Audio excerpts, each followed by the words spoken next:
From the Oklahoman newsroom, this is an OU update. I'm Jenny Carlson here with Ryan Aber. Ryan, the Sooners were on the hardwood Saturday afternoon, actually just down the street from us here, downtown Oklahoma City. They played in the All-College Classic against Wichita State, a pretty decent Wichita State team, a pretty good measure for these Sooners. What'd you walk away from that game feeling about where this OU team is right now? Well, I think like a lot of OU games recently, there's a lot of good that came from it. We saw Jordan Woodard's explosiveness, especially late in that game.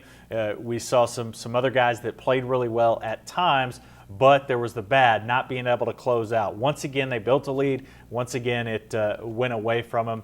Really started with not being able to come up with big stops on the defensive end. They've been really good defensively at times this year, but they've had stretches where it disappears for 4 to 5 minutes at a time, and then they get behind, and it's a real struggle for them.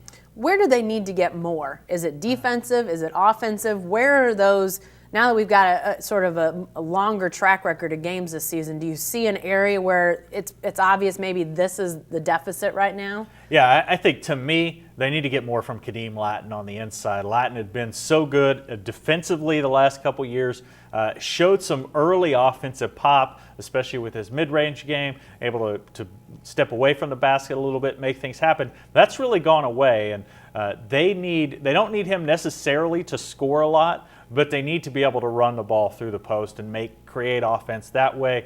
That not only would get offense for him, but also would free those guards on the perimeter a little bit. They've got to do a better job, especially when you get in the Big 12 with the kinds of inside players that they've got there. Lastly, as we look ahead to a Saturday game versus Memphis, this is finals week at OU, so not much going on during the week in terms of games. But when you look at what Jordan Woodard did on Saturday against Wichita State, was really good. So it feels kind of weird asking this, but he was so good a year ago in that 2 spot with Isaiah Cousins as the point guard. Is there any thought that maybe he matriculates back to that 2 spot and is maybe more effective in that role than in the point guard role? Yeah, I think that'll be interesting to watch, whether Lon Kruger tinkers with his lineup some more. We saw for really the last 16 minutes of that game that Darion Strong-Moore, the JUCO transfer, played the point. Jordan Woodard played most of that time off the ball, and that was really when he got freed up offensively. Yeah. Did so much for them late in that game, got them right back into a one-possession game in the final seconds. But you could see a shift at some point of Strong-Moore going into the lineup with Woodard moving off the ball. I think Rashard Omas might be the guy that you would move out of the starting lineup. That'd give your bench some more pop, as Odoms brings a lot of athleticism to that spot. But Lon Kruger has proven this year that he's not afraid to tinker with the starting lineup, which is pretty funny just looking at their stability of their lineup the last 3 years. I mean, they hadn't made an in-season lineup change at all. He's made a couple of them, moving Matt Freeman in there for Christian Doolittle and then moving Dante Buford in.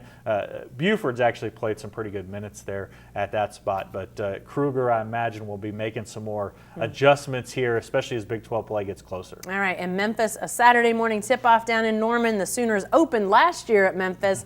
That was an emergence of Buddy Hield. We saw a 30-point game or so. So who knows? Maybe this is another time when we look at the Sooners and say, that was an important game for OU. Be sure to stay with the best coverage team anywhere at newsok.com and every day in the Oklahoman.